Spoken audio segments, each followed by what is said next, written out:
आपण आज बघणार आहे स्पर्म, मेल गॅमेट. कोण आहे मेल गॅमेट? मेल गॅमेट कोण आहे माहिती आहे? मेल गोनॅड कोण आहे? मेल गोनॅड काल सांगितलेलं मी. Testes is a male gonad. गोनॅडचं काम काय? गॅमेट तयार करणं. गॅमेट म्हणजे कोण करणं? स्पर्म तयार करणं. फिमेल गॅमेट कोण आहे? फिमेल गॅमेट कोण आहे? ओवरी. ओवरी काय? गोनॅड आहे. ओवरी गोनॅड आहे, ओम तयार करत्या. टेस्टीज गोनॅड आहे, स्पर्म तयार करत्या. दोघं एकत्र येऊन झायगोट तयार होते. हे लय वेळ झाले काल आपलं, उत्कर्षाला माहीतच आहे ते. ठीक आहे. हां, तर आज आपण काय बघणार आहे? मेल गोनॅड कोण आहे? स्पर्म. तर मेल गॅमेट कोण आहे? स्पर्म. गोनॅड कोण आहे? टेस्टीज. आपण सगळं बघितले डीप, लक्षात असेल तुमच्या काय काय कसं तयार होते. सेमिनिफेरस ट्यूब्यूल म्हणजे काय, त्यानंतर काय आणि काय काय होतं लक्षात आहे कोणाच्या? स्टार्टपासून कोण सांगणार काय? टेस्टीजच्या आतलं स्ट्रक्चर. स्पर्म कोण तयार केलं? तर बघा, जुने व्हिडिओ बघा, तर तुम्हाला सांगितलेलं आहे स्पर्म कुठं तयार होतोय, मोठा कुठं होतोय. ठीक आहे. मग हे काय वास डिफरन्स म्हणजे काय, वास इफरन्स म्हणजे काय, इपिडिडायमिस म्हणजे काय, टेस्टीज सगळं तुम्हाला शिकवलं आहे. कळलं? तर आपण तिथं बघितलेलं काय, मॅच्युरेशन ऑफ स्पर्म कुठं होते ते काय बघतच नाही. आता आपण डायरेक्ट बघूयात, कुठे येऊयात? स्पर्म. तर हा स्पर्म दिसायला कसा आहे? मग खरं ते आल्याशिवाय तुम्हाला हे येणार नाही. तिथे आपण लिहून काढलं सगळं, तुम्ही विसरलाय सगळं. त्याला रिव्हिजनची गरज असत्या, नोट्सची गरज असत्या, नोट्स पण काढत नाही. ठीक आहे. मग आता आपण बघूयात ह्या स्पर्मचं कसं आहे. ह्या स्पर्मला किती आहेत बघा, पार्ट आहेत. किती पार्ट सांगितले तुमच्या पुस्तकात? 3 सांगितले की 4 सांगितलेत? 4 सांगितलेत. सगळ्यात पहिला पार्ट बघा, हेड. हेड म्हणजे काय? कधी पण असते आपलं डोकं, आपल्यावरून जाऊयात आपण. सेकंड, हे काय? आपली मान, नेक. तिसरं मिडल पीस म्हणजे मधला भाग आहे. ठीक आहे. आणि लास्टला काय? शेपटी आहे तिची. म्हणा head, neck, middle piece, tail. 5 वेळा म्हणा.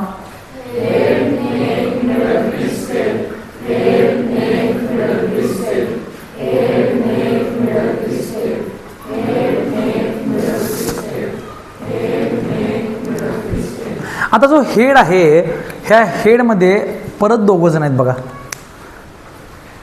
त्याच्या डोक्याच्या वरच्या भागाकडे आहे, त्याला म्हणायचं ॲक्रोसोम. काय म्हणलं? आणि त्याच्या खाली आहे, त्याला म्हणलं न्यूक्लियस. कारण बॉडीतली प्रत्येक सेल आहे म्हणाले तर सेलचे तुम्हाला पार्ट माहीत पाहिजेत. Parts of cell. घरात जायचं, जुने आपले व्हिडिओ बघायचं, त्यात तुम्हाला सांगितले सेलमध्ये काय काय असते बाबा. सेलमध्ये न्यूक्लियस असते, गोल्गी ॲपेरेटस असते, मायटोकॉन्ड्रिया असते, लक्षात आहे काय? सायटोप्लाझम असते, सेल वॉल आहे, सेल मेम्ब्रेन आहे, रायबोझोम आहेत. समजलं? हे अशा प्रकारच्या गोष्टी असतात, ते तुम्हाला माहीतच पाहिजेत. कळलं? मग ही पण एक सेलच आहे ना. Sperm is a type of cell. The cell present in a testes असं आपण म्हणूयात त्याला. किंवा रिप्रोडक्टिव्ह सिस्टीमची ही सेल आहे. कळलं? जसं की cell of liver is known as, शिकवलं तुम्हाला मी, हिपॅटोसाइट. 1000 वेळा झाले. Cell of lung is known as alveoli. Cell of kidney is known as nephron. Cell of brain is known as neuron. Cell of reproductive system of male is known as sperm. कळलं मी काय सांगायला लागले? Cell of female reproductive system is known as ovum or egg cell. कळायला लागले मी काय सांगायला लागलो ते? तसं मग ह्याच्यात काय काय असणार? सगळे पार्ट असणार. त्यात सेलमध्ये जे असतात ते माहीत पाहिजेत. मग आपल्याला बेसिक सेल टॉपिक पण पाठ पाहिजेत. त्यामुळे आज घरात गेल्यानंतर तुम्हाला बेसिक सेल टॉपिक होता तो जरासं नजरेखालनं घाला. पण डीपमध्ये वाचा म्हणत नाही मी, पण तुम्हाला एक एक वाक्य माहीत पाहिजेत. फॉर एक्झाम्पल न्यूक्लियस आहे. न्यूक्लियसचं काम काय बाबा? त्या सेलवर कंट्रोल ठेवणं. न्यूक्लियस म्हणजे कोण आहे? तुमच्या घरातले वडील आहेत. कळलं?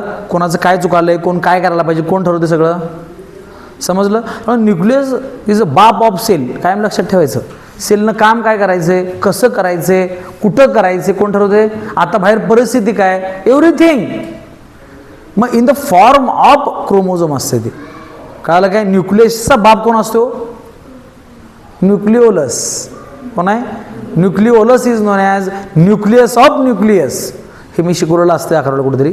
किंवा 10वीच्या लेक्चरला 9वीच्या लेक्चरला शिकवलेलं असते. हे त्यावेळी केलं नाही, आता लक्षात ठेवा ना खरं. कळलं काय? म्हणजे तुमचे वडील कुठं चुकायला कोण सांगते? आजोबा बसून असतात, खरं लय काय व्हायला की नाही सांगतात. ठीक आहे. त्यामुळे न्यूक्लियस कोण आहे? न्यूक्लिओलस.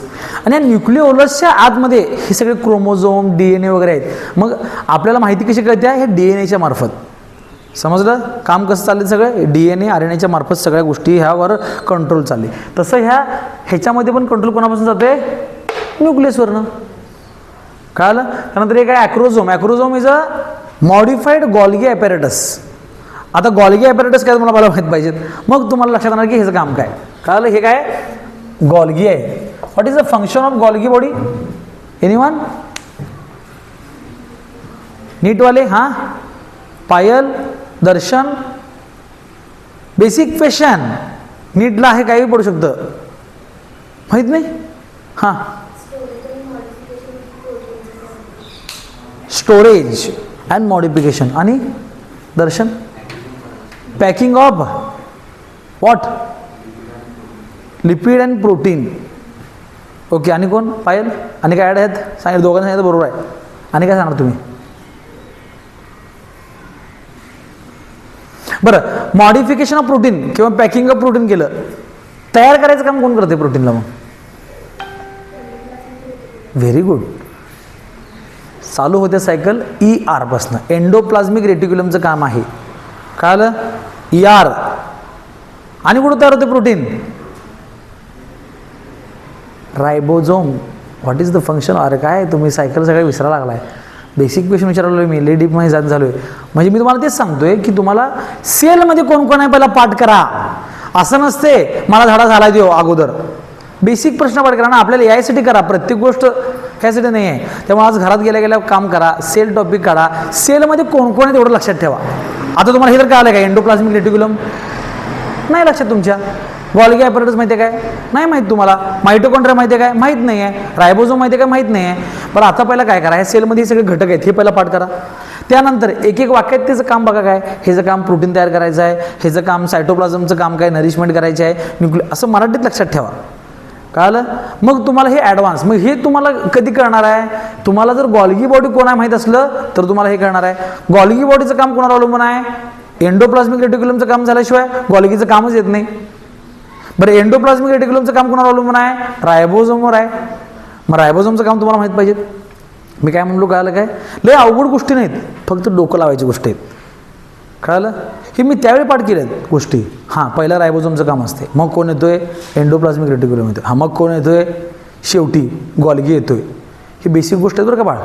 ह्या तुम्हाला जर येत नसल्या तुमचा अभ्यास भरपूर कच्चा आहे. You are not prepare for NEET at all. कळलं? दर्शन आपल्या डोक्यात अशा लगेच गोष्टी क्लिक क्लिक क्लिक व्हायला पाहिजेत. काय? हां, पहिला रायबोझोम. रायबोझोमचे टाईप कुठले? mRNA, tRNA, RNA. मग हे काय करतो? तो काय करतो? तो काय करतोय? हां, मग पुढं काय जाते? डोक्यात असे इमेज यायला काय तुमच्या आल्या काय? आणि तेवढी तुझी कॅपॅसिटी आहे. मी तुला मगाशीच सांगितलं, वेळ चाललाय की नाही इथे सगळं मार खायला लागलं. मी एखादी गोष्ट सांगितलो ह्याचा संबंधित आहे बघा. तुम्ही घरात गेल्या गेल्या काय करायला पाहिजे माहिती काय? ते संबंध सगळं बघायला पाहिजेत.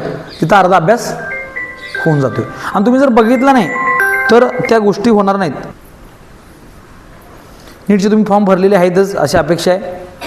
ठीक आहे. बऱ्याच जणांनी सुधीर सरांकडे भरले असतील, बऱ्याच जणांनी सचिन सरांकडे भरले असतील. तिसरा माणूस म्हणायचं नको आहे कोण. कळलं? कारण हे दोघं पण ॲडमिशन प्रोसेसमधले बाप माणसं आहेत. म्हणजे कसं चुकलं तरी त्यांनी काय त्याच्यात नंतर करू शकतात. ज्यांचं हे आहे कास्ट वगैरे आहे, सचिन सरांना आत्ताच संपर्क साधा. कास्ट व्हॅलिडिटीसाठी काय काय लागतंय, काय काय होते सगळं ते डॉक्युमेंट काढून ठेवा. समजते? तुमचे उत्पन्नाचे दाखले सगळं सचिन सरांना विचारा. तुमचा कोण असलं त्यांच्याकडे विचारा, काय अडचण नाही. माझा जर त्यांच्यावर विश्वास आहे, विषय संपला. कळलं काय? म्हणजे तुमचे कमी पैशात काम होऊ शकतात. कळलं? हां, आपण मगाशी अजून तिथं चाललो आहे. जरा टॉपिक वाचा दर्शन. कळालं काय? बेसिक गोष्ट आहेत. आणि कायम लक्षात ठेवा, बेसिक गोष्टी बायोमध्ये फार मार्क मिळून जातात. कळालं? फिजिक्स केमिस्ट्रीमध्ये बेसिकला काही लई महत्त्व नाही आहे. खरं बायोलॉजीमध्ये बेसिक गोष्टीच माहीत असल्या आपला 4 मार्क पडतात, माहीत असल्यावर फक्त. ठीक आहे. तर ही गॉल्गी बॉडीचा ॲक्रोझोम आहे ते मॉडिफाईड हे आहे लक्षात ठेवा. न्यूक्लियस आहे, हे दोघं मिळून हेड तयार झालं. त्यानंतर हे नेक झालं. इथला भाग हा नेक आहे. नेकमध्ये काय आहे? सेंट्रिओल आहे. सेंट्रिओल कुठं असतात बाळ? कुठं ऐकला सेंट्रिओल शब्द पायल? सेंट्रिओल शब्द परत टॉपिक तोच आहे सेल. ह्या टॉपिकमध्ये तुम्हाला सेंट्रिओलचं फंक्शन कळेल. बघा काय ते प्रॉक्झिमल म्हणजे जवळचा, डिस्टल म्हणजे लांबचा. मी तुम्हाला बऱ्याच वेळी शिकलोय. पुढं आहे तो प्रॉक्झिमल, लांब आहे तो डिस्टल. ह्यात सेंट्रिओल असतात. कोणामध्ये? मानेमध्ये. ह्याच्या कळलं. थर्ड पार्ट नंतर मिडल पीस. मिडल पीस काय आहे मग? हा ह्याच्यामध्ये मायटोकॉन्ड्रिया आहे. ठीक आहे. मग तुम्हाला आता हे माहीत पाहिजेत मायटोकॉन्ड्रिया काय? It is a power house of cell. म्हणजे तुम्हाला माहीत नाहीत गोष्टी खरं वाचा. काय सांगितलं हे तुम्हाला कळायचं म्हटलं तर सेल टॉपिकमधले बेसिक प्रश्न तुम्हाला यायला पाहिजे. आतापर्यंत केले नाहीत काही अडचण नाही, आता करा. मायटोकॉन्ड्रिया झालं. त्यानंतर शेवटचा पार्ट तेल आहे. तेलमध्ये काय? बिनकामाची दिसणारी शेपटी, त्याला म्हणायचं एंड तेल. खरं ॲक्च्युअल खरंच आपण म्हणतो प्रिन्सिपल. आमच्या कॉलेजची प्रिन्सिपल हे आहेत. प्रिन्सिपल म्हणजे कोण? महत्त्वाचा माणूस. कळलं. किंवा आमच्या क्लासचं प्रिन्सिपल काय? अर्न लर्न काय असते की असं काहीतरी अर्न अँड लर्न काय कन्सेप्ट क्लिअर बायोलॉजी. हे काय प्रिन्सिपल आहे. प्रिन्सिपल म्हणजे काय?